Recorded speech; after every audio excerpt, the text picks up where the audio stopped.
Hello, guys. This is Bostonl1 here with another FPL recap. This week I'm joined by my returning teammate, Colby. Say hi. Hi, friends. It's me. It is I. So I'm slightly sick. Colby is slightly sick. So this is gonna be a fun, sick FPL recap. Hopefully we're not dying too much and our It's also voices. gonna be sick, bro. Exactly. It's It's sick in lit. multiple different ways. Anyway, this week we are playing Ajag and Josh's team. They're the BBC Kings. Why are they BB? How did that work out? What did that stand? You know what it stands I think it's a reference to I forget what league thing they joined. It was something, some like a smoke on league. It was like a team thing. He was on. I think that was the name of the team they were on, the BBC Kings, for? Okay. or something Sea Kings. It's a reference to that. I don't exactly know the exact details off the top of my head. I don't know either. So anyway, let's go ahead and get this first game. We got a Swa versus Wagaruruman. Wargarurumon 2005. Yeah. Wargarurumon 2005. This is OU. Suave brought a very interesting team with sticky webs with Rillaboom.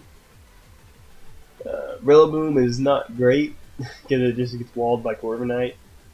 So I mean, even though it's gonna get outclassed by Tapu Bulu when that comes out, it'll get Grassy Surge eventually, and it'll still be like half decent yeah, as like I mean, like for different coverage, I guess. Except like it gets knockoff. I don't think Bulu gets that. I feel bad for Coco. I mean, that's that. Because I keep forgetting that they nerfed terrain and the boosts are not as strong, so Bulu's not going to be as broken if it's Woodhammer. Anyway. I mean, that means that this thing's not going to be as good too. But we're semantics. We're off topic. Pretty much. So let's go to get this game. Switch sides. So let me look at matchups real fast. So yeah, look, it isn't having really. He does have a Corviknight, so Rillaboom's gonna be tough to win. And a Rotom Heat, But and a Togekiss, Komodo and a Hydreigon that can just do a KO with 8 outspeeds. Yeah, Komodo's like broken.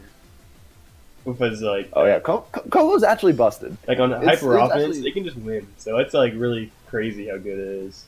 That throat spray. Also, high key, he has like if Corviknight's gone, and Rotom gets chipped a little bit, they can just clip Moonblast with the Rabombi, and it actually like kind of puts in work. It does, and we'll see. So he goes for Dark Pulse turn 1, but he just Boom Burst and absolutely kills it. That has to be Specs, right? I imagine. Yeah, I mean they pretty much only run Specs unless they're Suave with the GOAT nicknames as usual. Yes.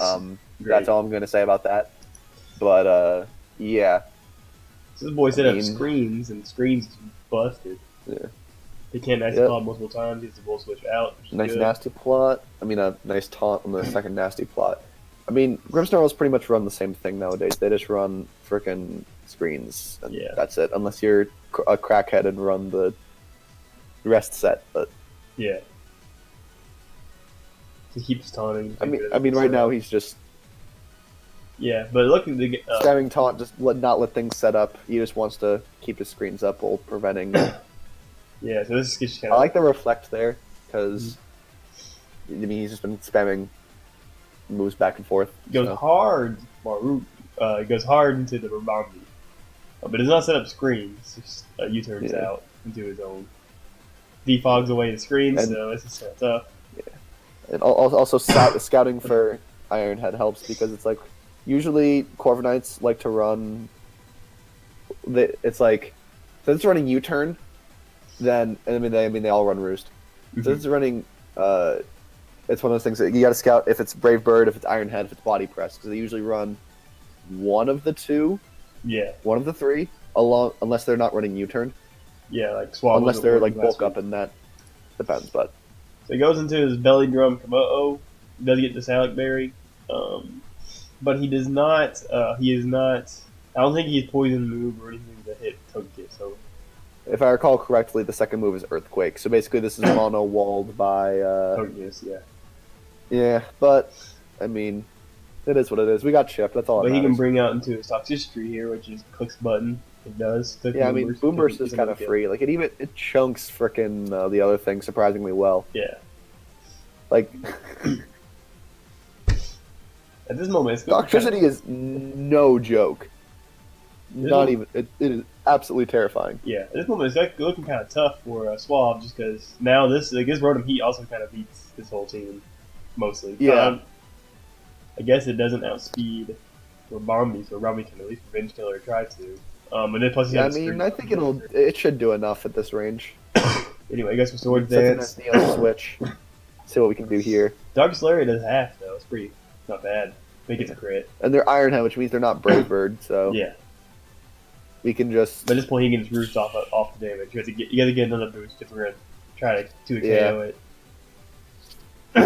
I was gonna say another thing is they clicked your turn. I was gonna say another option is if we thought they were gonna, and they're just gonna go into this and revenge kill with a Mach Punch. Yeah. So now we can go into our Bombi here. Our B, which is Moonblast. At this point, it's not really nice stacking that Gelder because Gelder probably can do some decent damage against the Quarter Knight. Going to our own at this point, looking like I said, it's looking rough. He does have Rotom Heat in the back, but he sorry, Suave has a really good Corviknight Knight for this moment. It's actually a sub bulk up power trip.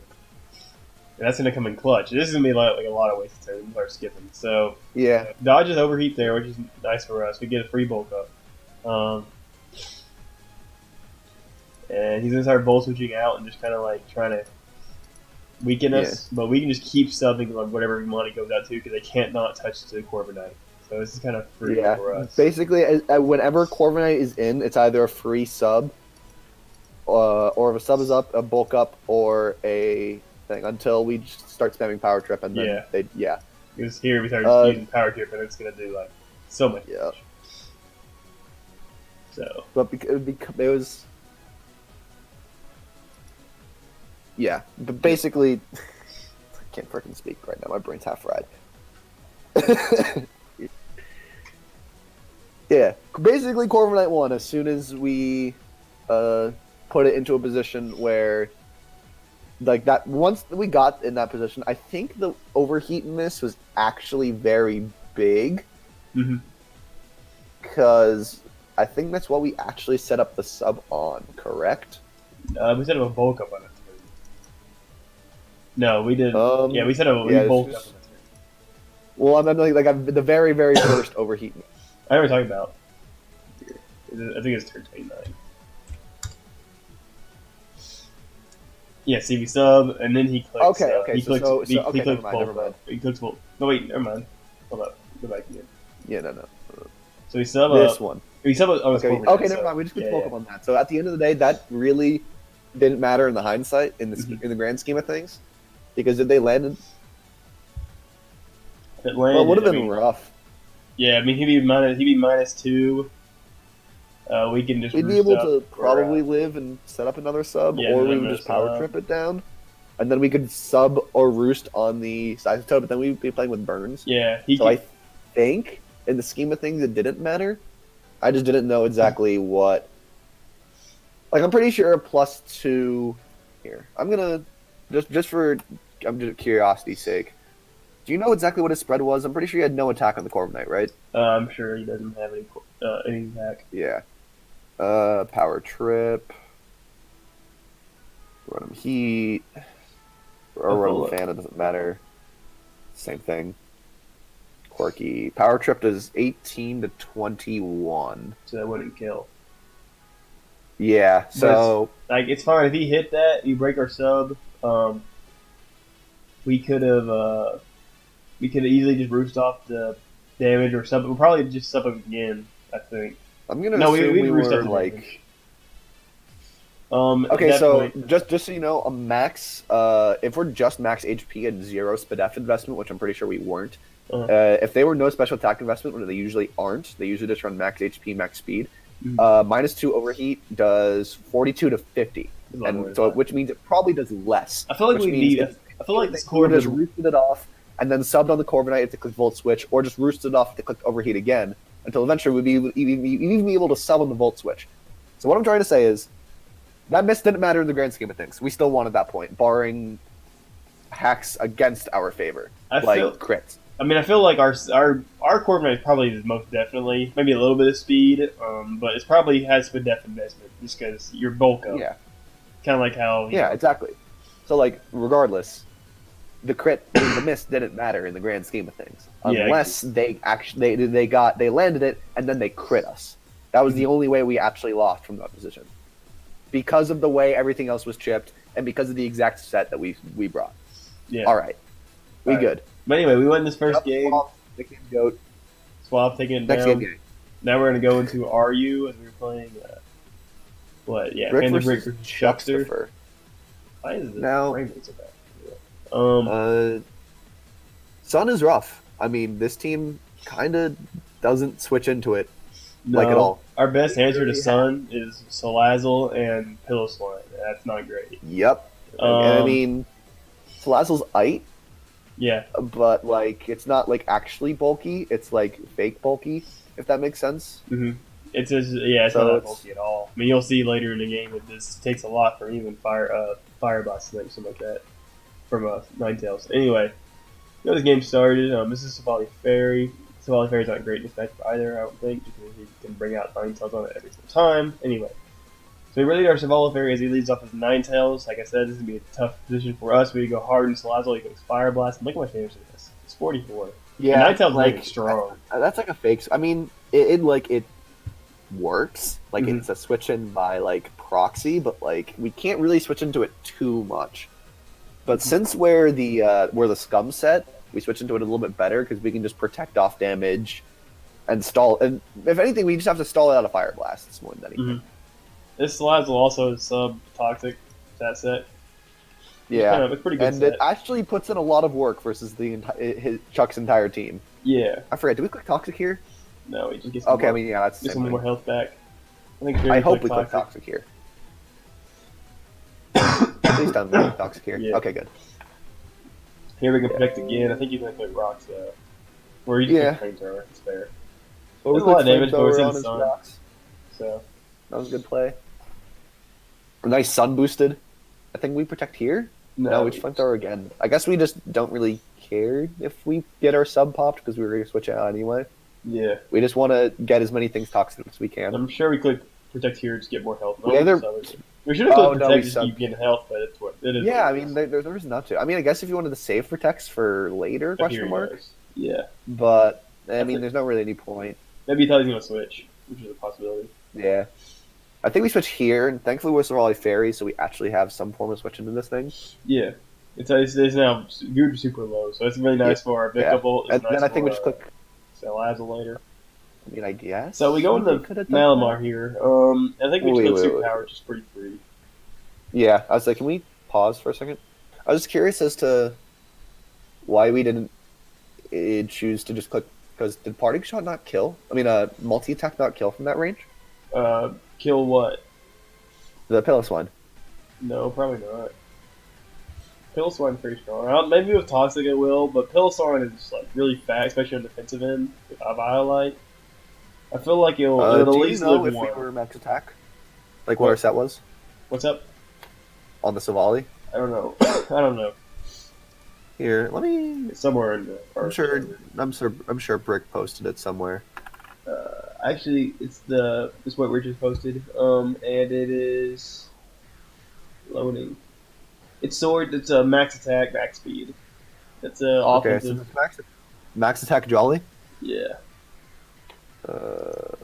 Multi attack. If it was max HP, no defense, it killed. Okay. Well, I'm Or under. because it did 31 to 37. I guess I'm I'm pretty undervalued. sure that was how much health it was at. But I think it's So, fine. I mean, like, I mean, another- I guess just the only thing I'm scared is because this thing invites in the Simeon for free, and that's something else that, and then they just get a free knock on. But at the same time, I feel like his Ninetale is such a big threat.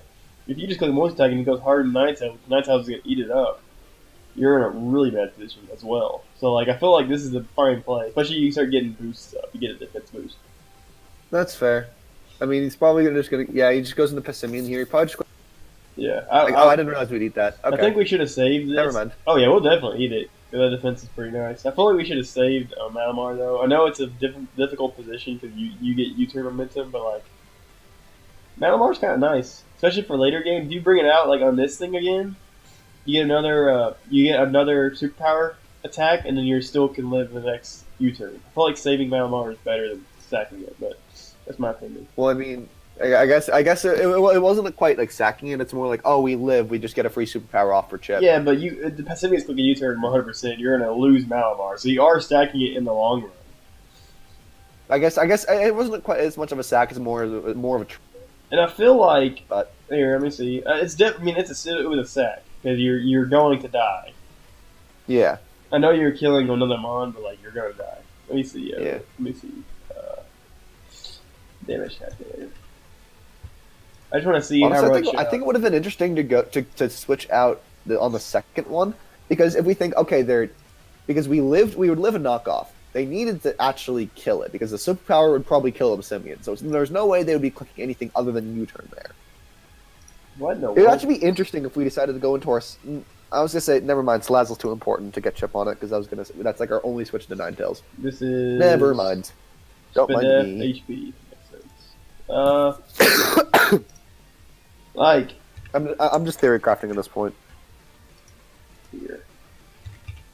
I mean, hindsight's 20/20, but like I'm trying to see if what would be our best line of play.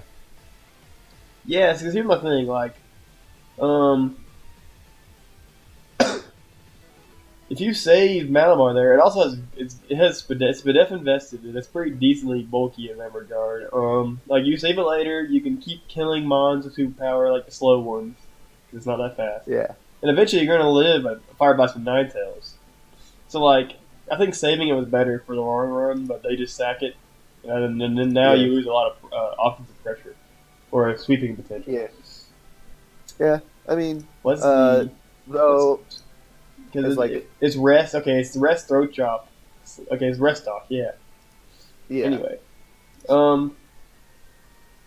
get back into the game. So bring up a Simian here, but we can get a. Wait, hold on. Yeah, Let me go back to Icicle Crash was kind of free there.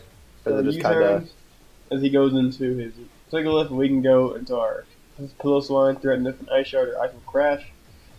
Goes hard to Simian. But I mean, that chip is good because eventually it'll put us into a position where Pile of Swine can just click buttons. Yeah. And then this thing's out. Here we go hard Zatu. I don't know. I guess we're just sacking it to Ninetales, saving the thing for later. But like, Vicable's gonna be a 50 something later. I don't know why. In my opinion, I guess the logic was Zatu's the most expendable, but at the same time, Vicable's also incredibly. Actually, it wouldn't be at 50. We're boots on this. Yeah, we are. But excuse me.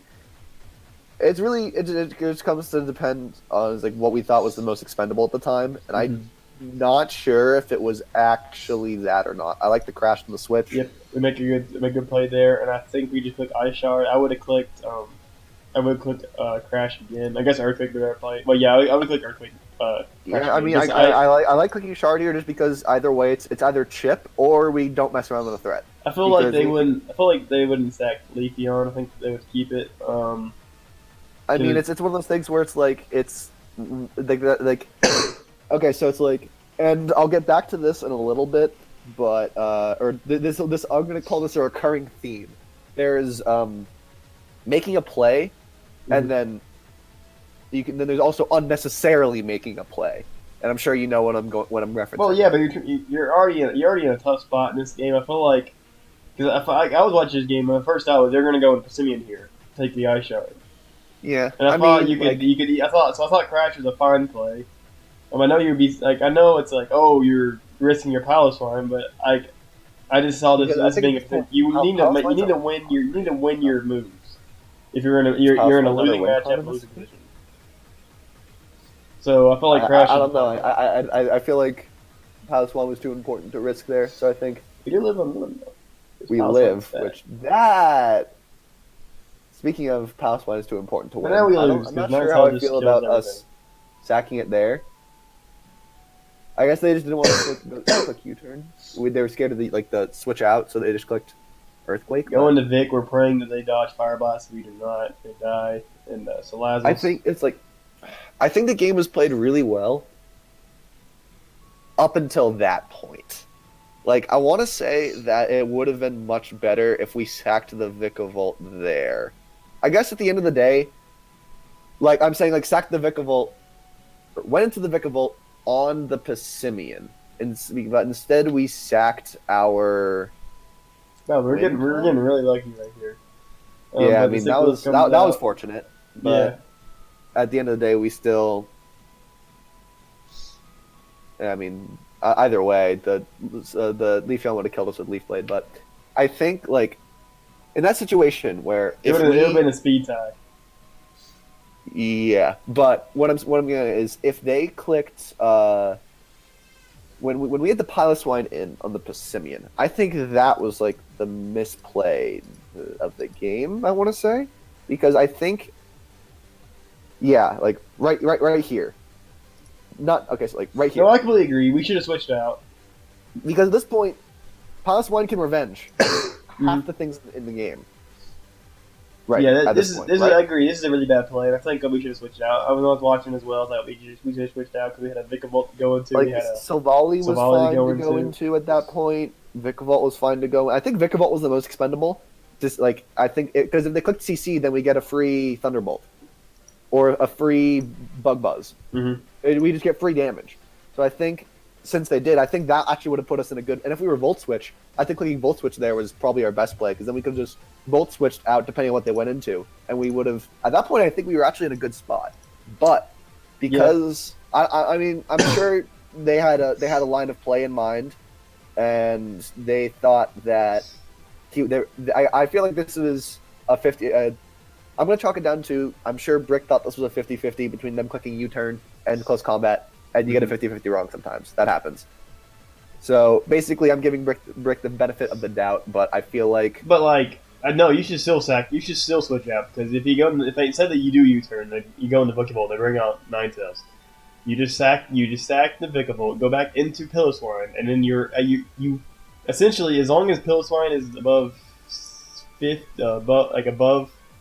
around 60% or above, you have enough health to live whatever the Ninetales goes for. And you'll get a kill on anything he goes into. How much SPDF were we? Were we the same? The basic max HP, max HP out of it. Okay, yeah, we lived a solar beam. Yeah. If we were at the range we were at, even after rocks, unless they were legitimately specs. And if they were, then we did die anyway, and we lose anyway. So it's definitely not specs. Yeah, they weren't specs. So, yeah, I mean, yeah, I think that's. I mean, like it happens. Like that happens to everybody. I think sometimes you assume things are a 50-50 when actuality they're not. I think the ice shard here was still fine. I think that was still the. No, it's fine. I just said if I was in call, I would have said, "Hey, crash me." Yeah, but I definitely agree. The sack of Piloswine here is on the play. Anyway. Yeah. I think that was what ultimately lost us the game. Mm-hmm. But yeah, either way, I mean it happens. We're 1-1 at this point. Yep. It is what it is. So we're gonna go into our little cup game here, and here I'm playing Ajag. I've got this team that Yuka passed me. It's an Osh team, and he has this. You have the Drifloon. Drifloon's pretty crazy. Trapinch kind of annoying, but not too terrible. Trapinch is so dumb in Little Cup. Holy crap! It is. I've seen so much Trapinch and like zero Diglett, which is kind of crazy. I know Trapinch and Diglett are pretty even nowadays, and they're utility and trapping, but like still, it's pretty funny. I mean, Onyx is running around a lot, especially since it's got Dragon Dance, and it gets Giga Drain, and it can actually use it. Yep. So I feel like Trapinch is actually just better. I mean, it's bulkier. It gets first impression, which is really good. Like, I don't know. I think I'm not gonna act like I'm the most knowledgeable about Little Cup, but like from what I've seen from watching the FPL games, Trapinch just looks better, especially when it comes to the meta of what's here. Also, look at it. Trapinch is such a good little boy. So my game plan in this game is to basically get a knockoff on Marina and or the Pharaoh Seed. At that point, Corphish can just sweep for itself. Of course, Corphish is running Knock itself, as well as the Coughing's running Thief, so I can get rid of its items that way, as well as the Timber running knockoff. So I have a lot of opportunities to get those knockoffs, and once I do, Corphish just kind of goes in. Yeah, That's my because game like plan. in the little cup, I feel like items are just so important because everything is either berry juice or Eviolite. Yeah, knockoff is So it's broken like- in the World Cup. It's very Oh yeah, important. so like any form of item disruption is so nice to have. So Anyway, let's go to get there. So, turn 1 on Elite Corphish, Elite Trapfish. I love this because I figured he would probably want to trap the Onyx turn 1, so I don't want to lead it and go for rocks. I Elite Corphish. And of course, it gives me a perfect opportunity to click Knock. He goes hard to Farfetch, but living against Toy Scarf is nice for me anyway, just because I can outspeed it. Have to switch out, go in my Coughing. I think he clicks Knock himself, which is a decent amount. I'll use my berry juice. It's always funny that this thing runs neutralizing gas as well. So here, I click Sludge Bomb. And of course, I aforementioned Thief, so if he goes for that, there's a lot of damage, but it's okay because I just steal its Violite. So now, the game plan of removing this one's item is already done. I go hard in Munchlax because Munchlax here is nice crit Skull Burn, but it doesn't really matter much. This is a Spadef. No, sorry, it's not Spadef. This is Curselax. also, is Iron Defense standard on Marini? No, it is not. I don't know. I don't think it is. But it doesn't really matter. So I'm Facade, Curselax. So like this is really nice for you. With Berry Juice, Recycle. So it's Okay. that set. Yeah. So I'm just gonna keep boosting up till I get to full. Yeah. I think we're Recycle here. Just get my thing back. I curse. Never mind. Yeah. Hey, bro, this is a PG video. So Stop watch- cursing. A Facade, the thing, and that's crazy because I know it lost its Violite, but it's like neutral Facade just Okos it, which is pretty crazy. Yeah, I mean, because... that might have been a roll, because, everything in the low cup is a roll, because freaking rolls are like, 40% to 120 for some godforsaken reason. Mhm. But, yeah, because you were boosted up. The burn thing didn't matter, so it was just boosted. So, no, that's just strong. Munchlax isn't weak by any stretch. Mm-hmm. Anyway, he goes into the Farfetch here, and there's two plays you can go for. Either one, you can go for the roll and click close combat, which I can potentially live, or B, he can click knock It's a off and remove my roll berry at juice. plus He goes for the 6. ladder. If I just click Why is it a Oko with roll Facade, at of course. +6? You know, it goes into Drifloom, and then he just kind of like subs up, wastes my burn turns. I can't recycle anymore because he knocked off my thing. Skip to the end, and here Yeah, I make admittedly an unplayed Sentry, but I wanted to kind of flex. So my Drifloom was running a nice Destiny Bond, right? So I'm like, Yeah. you know what? I know what this man's going to do. This man's about to click Destiny Bond and knock us both out. So I don't have like initiative or whatever. I don't know. So I click Recycle as he Thunderbolts me. Not a good play, but Yeah, it's like, okay, so I understand completely. I honestly didn't know that happened, and that's really funny that I was talking about earlier, making plays and then making plays unnecessarily. Look, I'm the there's master making plays and there's trying to unnecessarily. flex. I think Oh. is probably the better way to word that. And I didn't even realize that happens, truthfully. So that's actually kind of funny that I mentioned that this is a recurring theme, because it's even more of a recurring theme. Like, you get it. Yeah, you try to flex. Which is like, it's one of those things where it's like, just like objectively, I know you already said it's like an unplay, but I kind of want to explain like why it's objectively.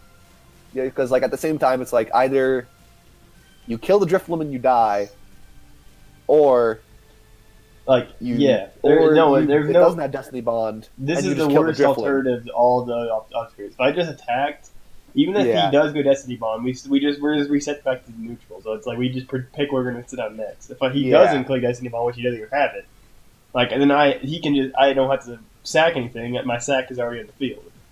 Yeah, exactly. Because it's like, it would have accomplished the same thing, because either you kill a Drifloon and you die, or you kill a Drifloon and you don't die.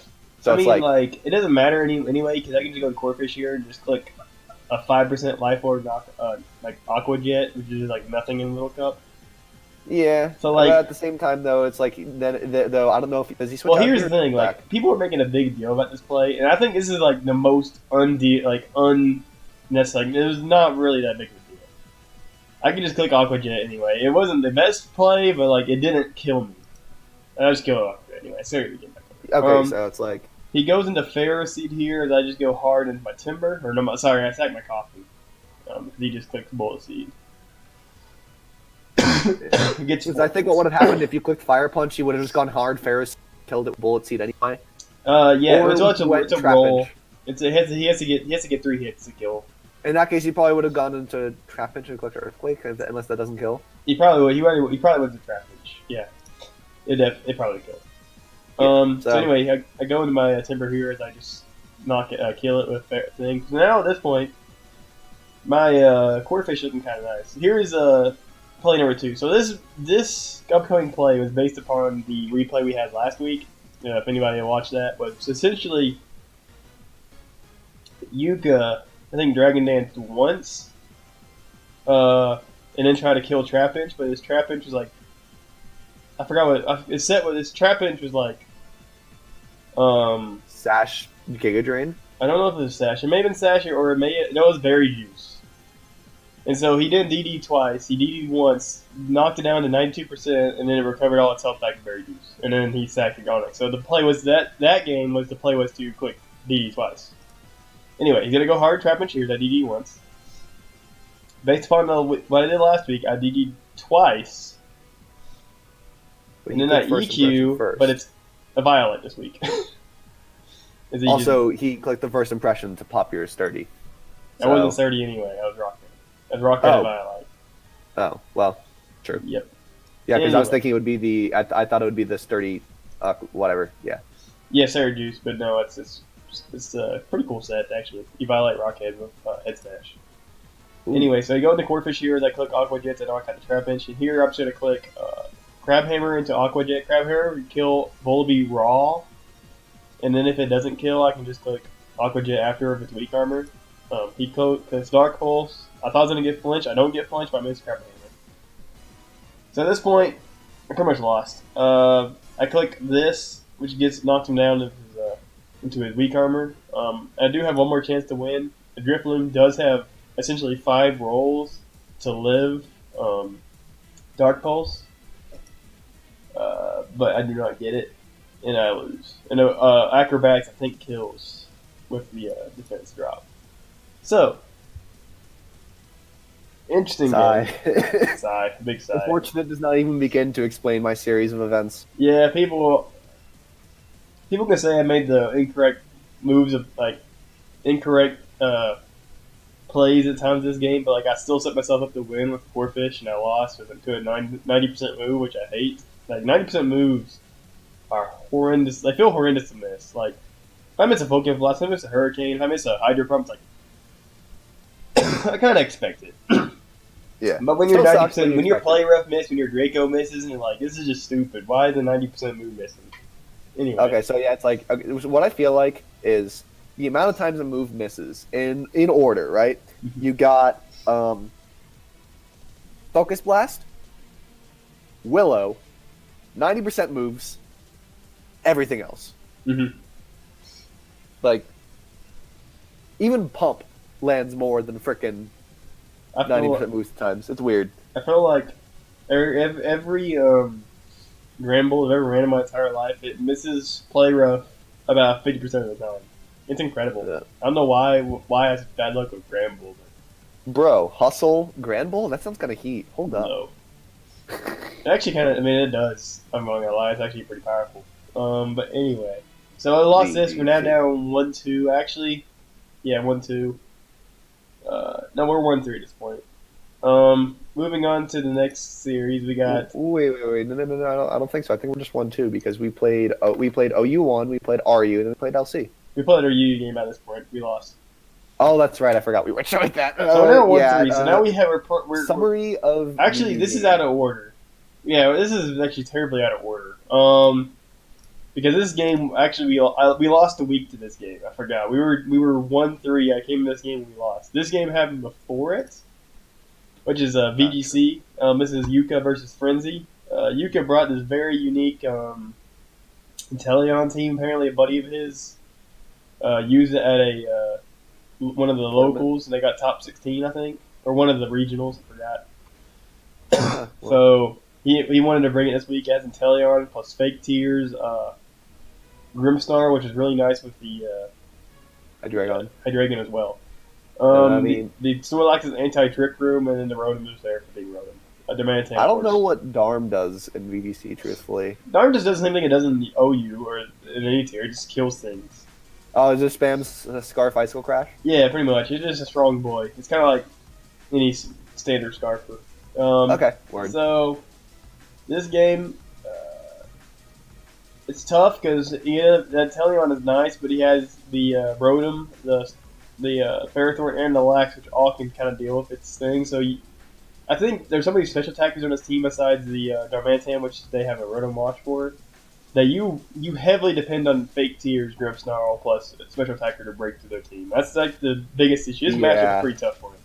But it's definitely doable. Also, they're Togekiss. We literally only have Snorlax plus Darm to really punch through it.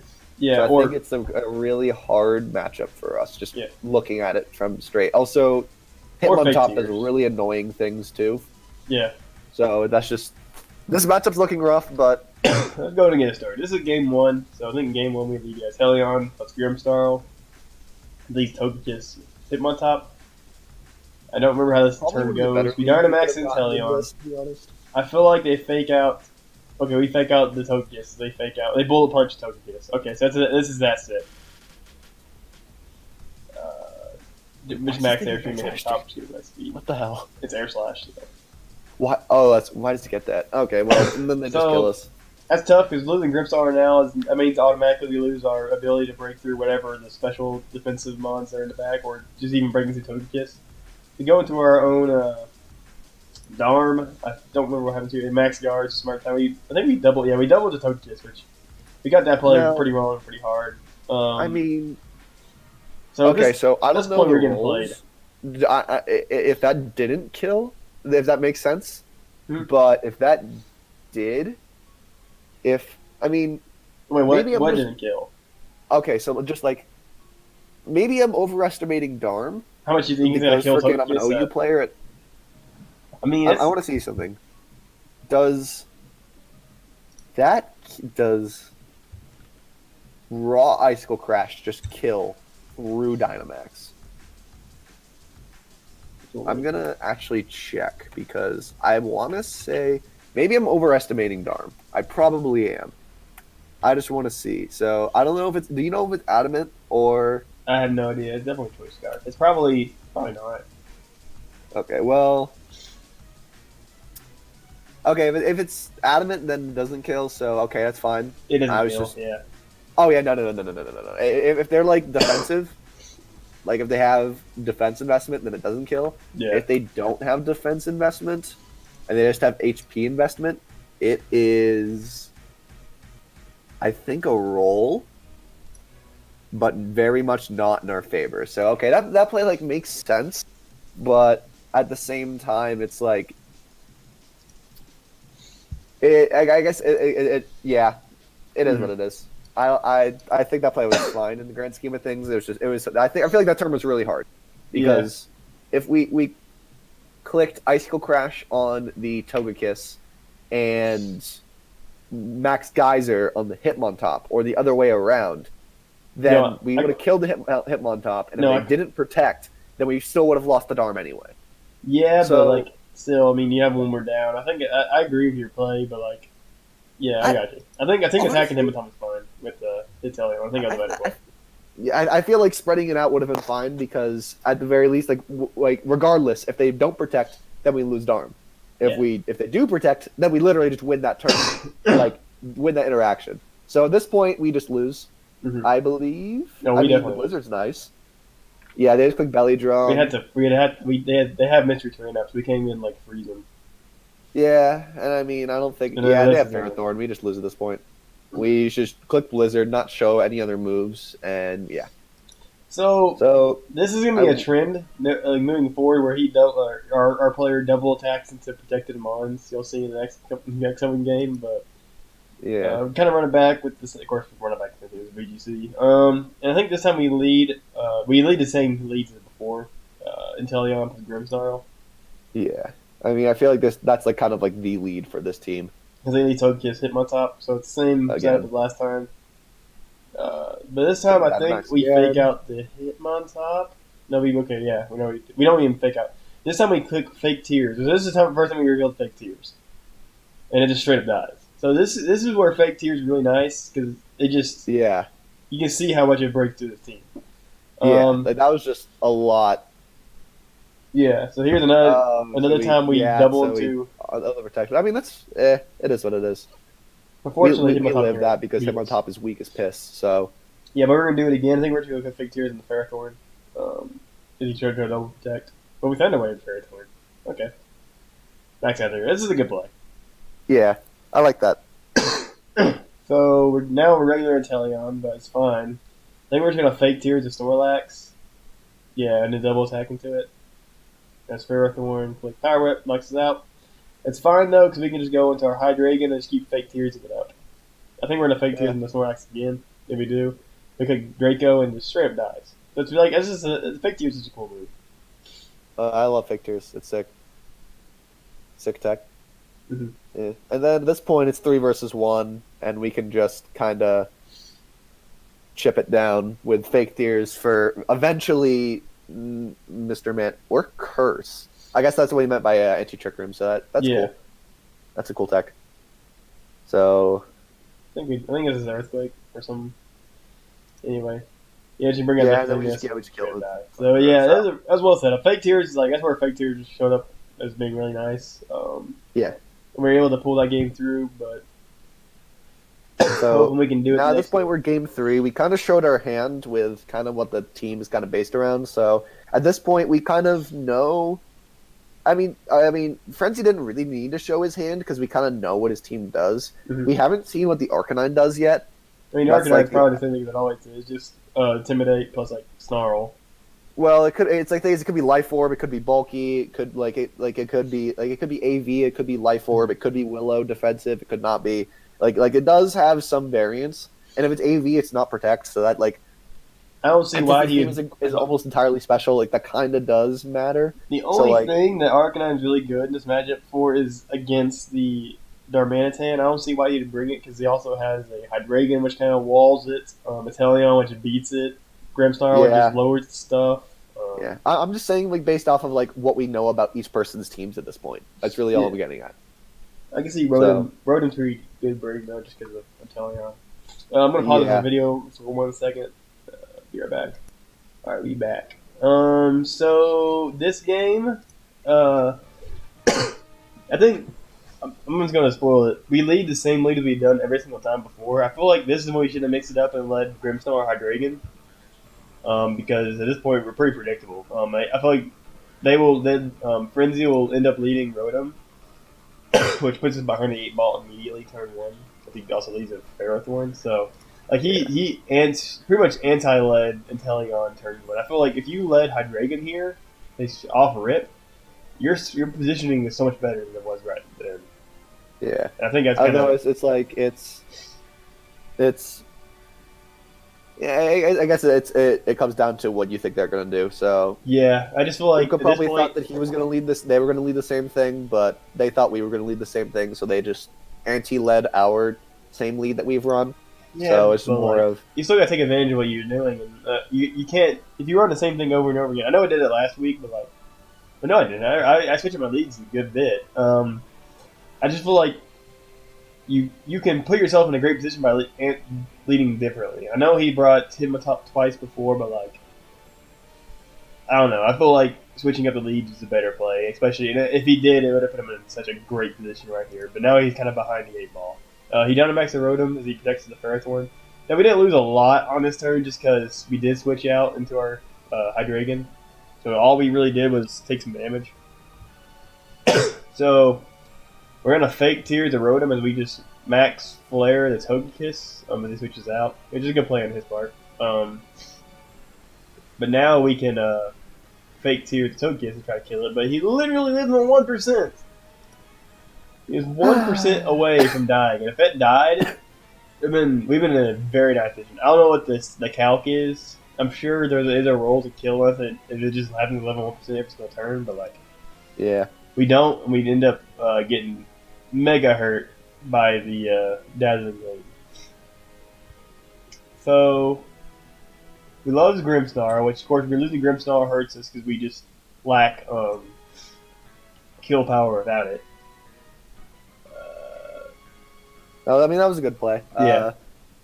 I mean, I guess the attack drop is what they're going for, but I mean, Darkness kind of accomplished a very similar thing. Maybe I don't know. At this point, it's kind of rough because now they just.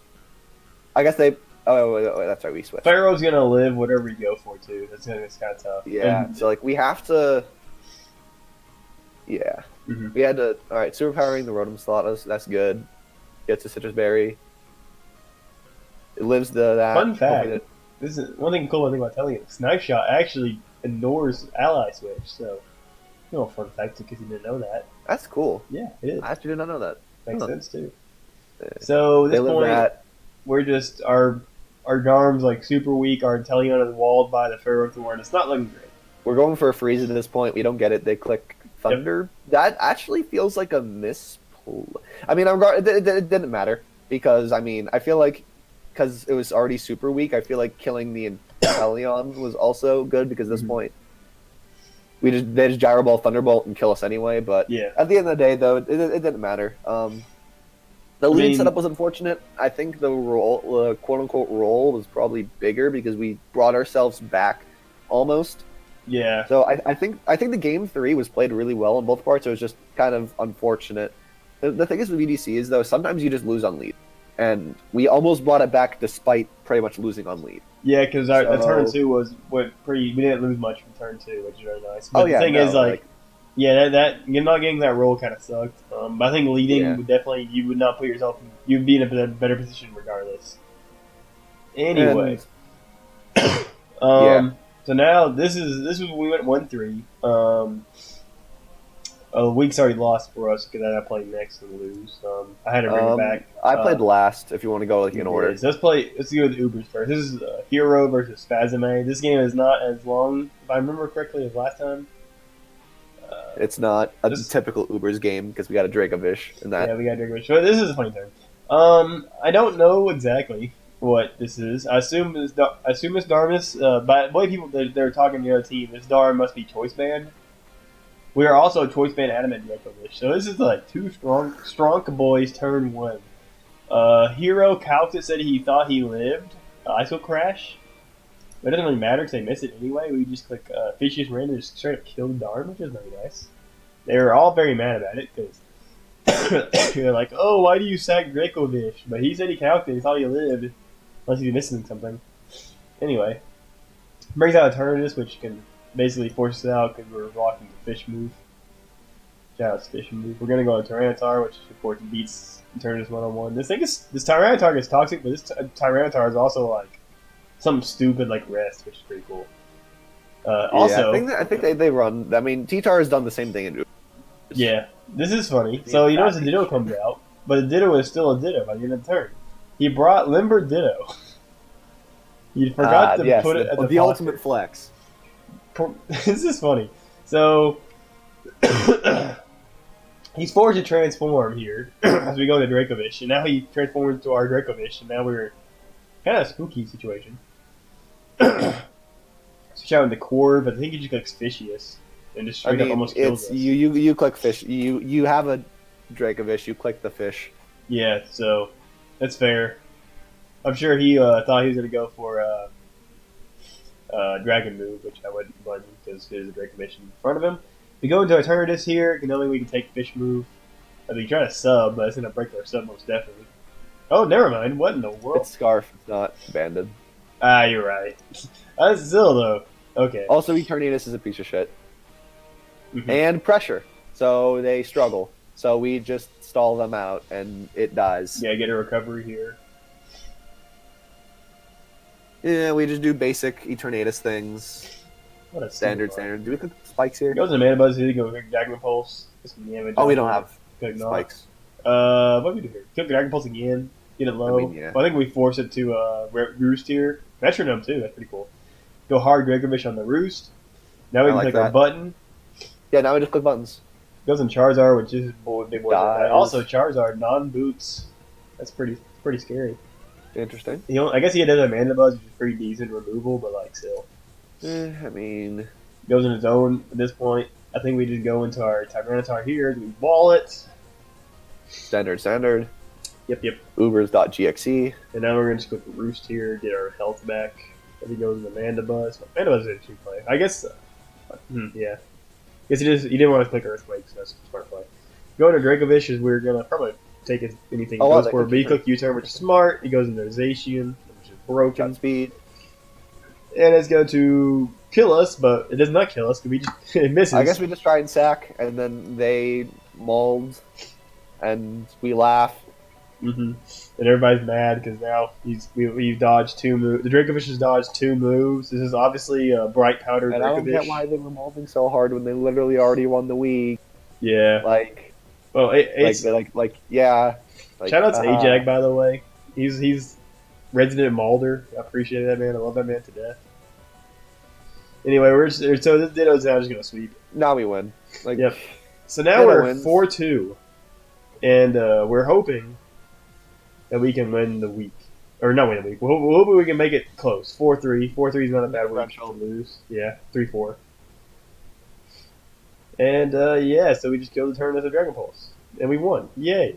Yay. So next game's gonna be Colby and OU playing Dis and Menace. I'm actually gonna pause the video real fast, and I'm gonna be right back. Okay? Hurry, scurry. All right, sorry for that. So we're back watching the last game. This is Colby versus Dennis, aka the Menace. Colby, you want to go and talk about your team real fast? Hold up, and kick me out of Discord. What? Ah! It hates me. Sigh. Go live. Okay, we're back. Just let me know if it kicks out again. Okay. We're good. Alright.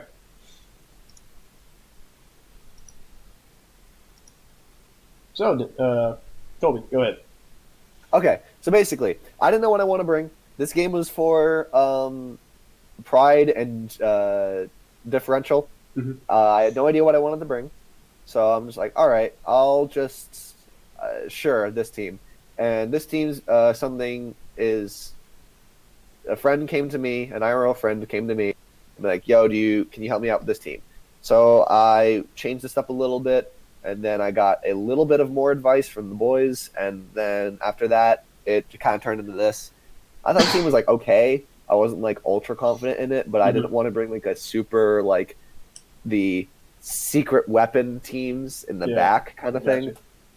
So, yeah. So, I like the Dragapult team, though, the Dragapult, because the idea behind it was Dragon Dance Sucker Punch.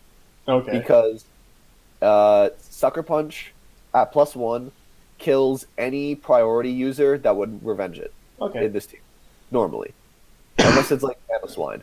But, it kills Dragapult, it kills Aegislash, and it kills Dougie. Okay. Things that would all stop sweeps to revenge kill it. So the only thing, though, is it misses out on the fire coverage for Ferrothorn. So replaced Rotom, what was originally Rotom Mo with Rotom Heat. Okay. And just on paper, Rotom Heat is really good because of the Rotom Heat set I have. Instead of a status, I have Shadow Ball. Okay. So I could chip down Dragapult.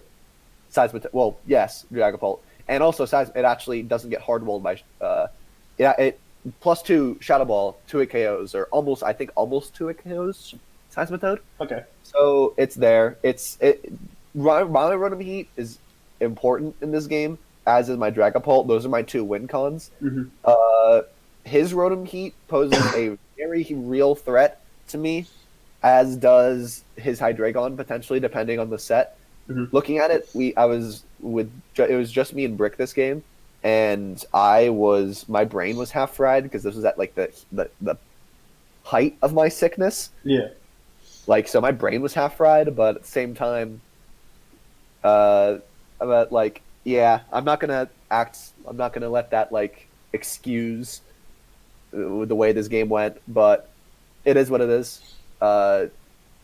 Overall, I thought most of the game was played solidly. There were some misplays here and there, and that recurring theme I talked about will come into play. Yeah, so I'll kind of explain my thought process here and then. So I just lead Hydreigon as he leads Clef.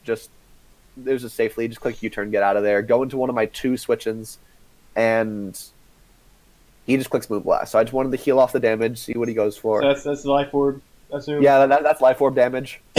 Also, because there's no leftovers, it's Life Orb damage.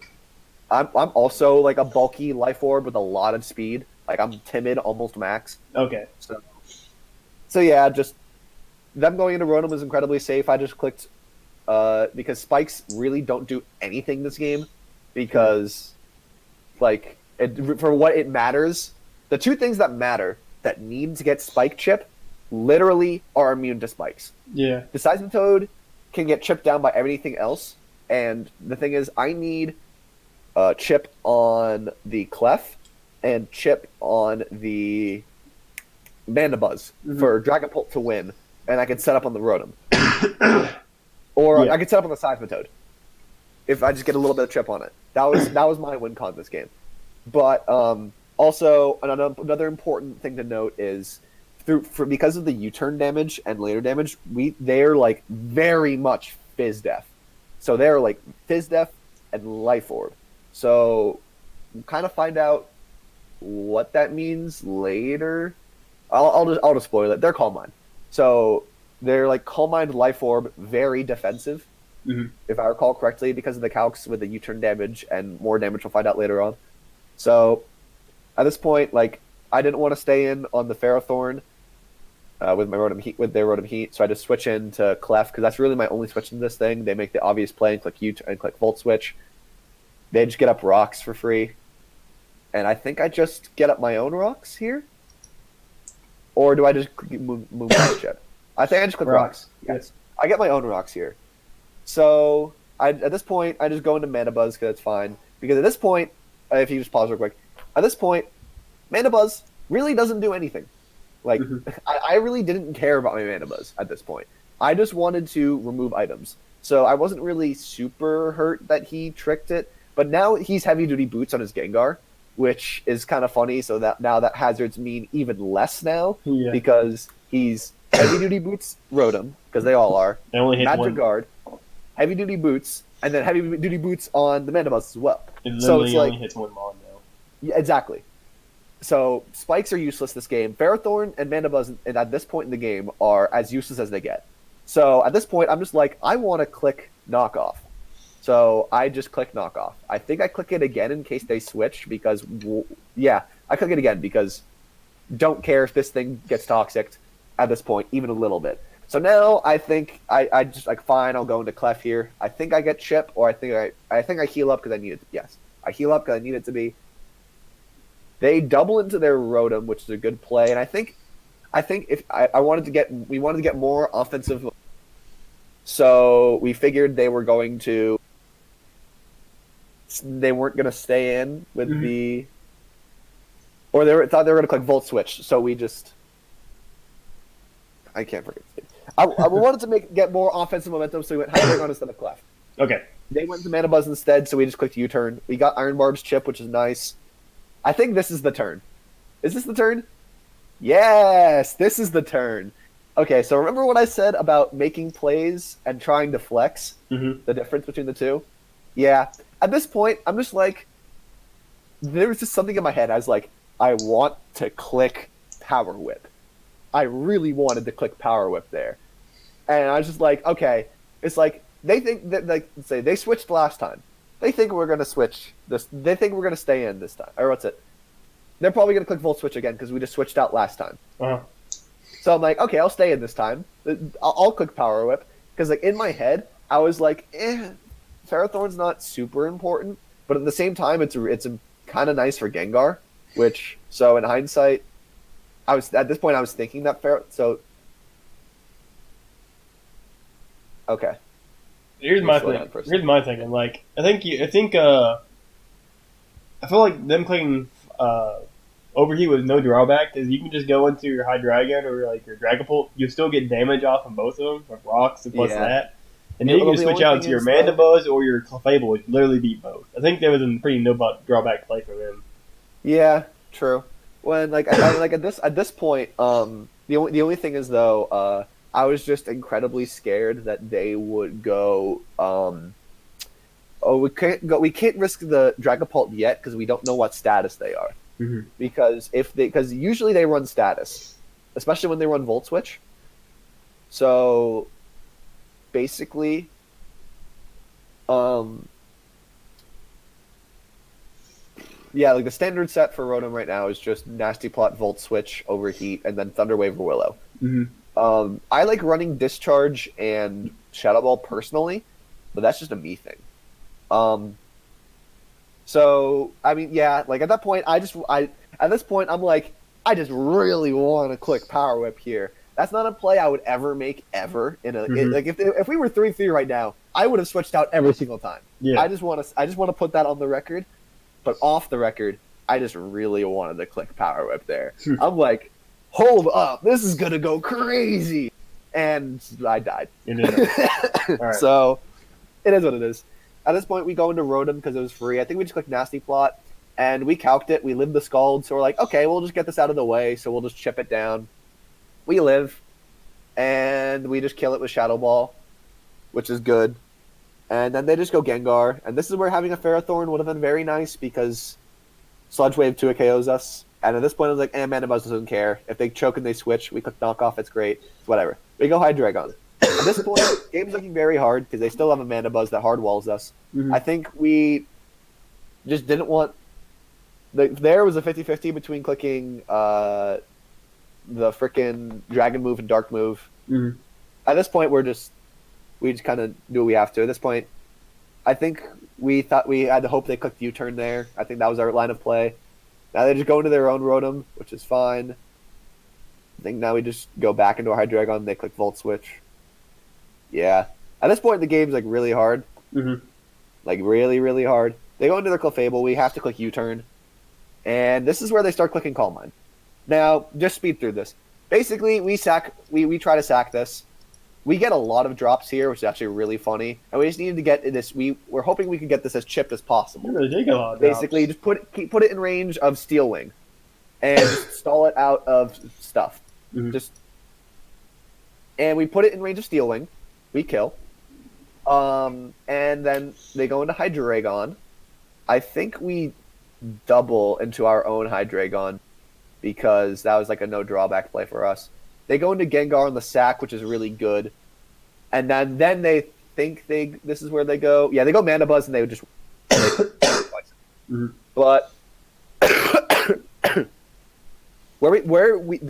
their switch into Gengar on the sack was a good play on their part. I think it's like we live. We had to go for the roll to live, and then at this point we had to hope for a crit or a high roll, and we get neither and we lose. Fun fact: if we got a crit, we won, just because Dragon Darts just swept from that point. Yeah. So we played to our outs towards the end, and our outs involved taking hacks. But I tried to make a play and I flexed, and I think that flex play was more important, more integral in the game than your flex play was, because at the time, like when I was clicking the move, I was like, what's the worst that happens? And then it's like, oh wait, now we have no switch into Gengar. Yeah. So, yeah, in hindsight, mine was probably a bigger misplay, but at the same time, my defense, like I said, we already lost the week, and I wanted. But it was still a really good game played.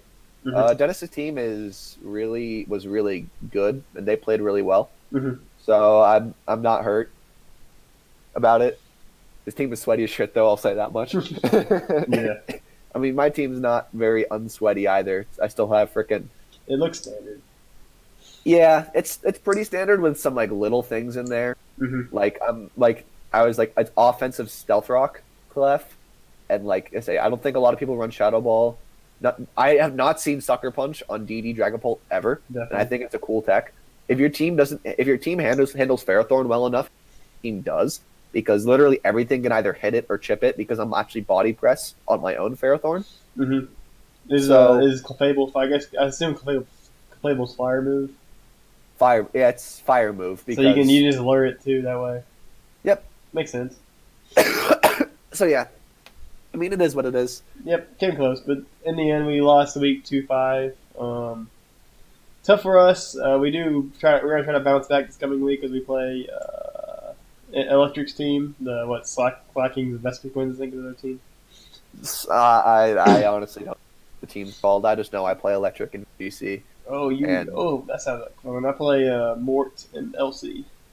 Oh yeah, that I'm actually really excited to see that game because I know Mort is very good. He's definitely the opposite of a slouch when it comes to this game.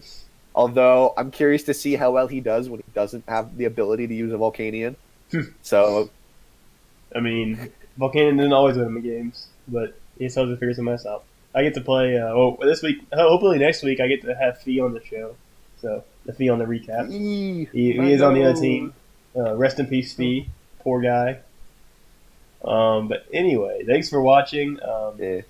Subscribe if you want to. Just with a nightmare to record. I'm getting better, slightly less sick. But anyway, so subscribe if you want to. Like, please.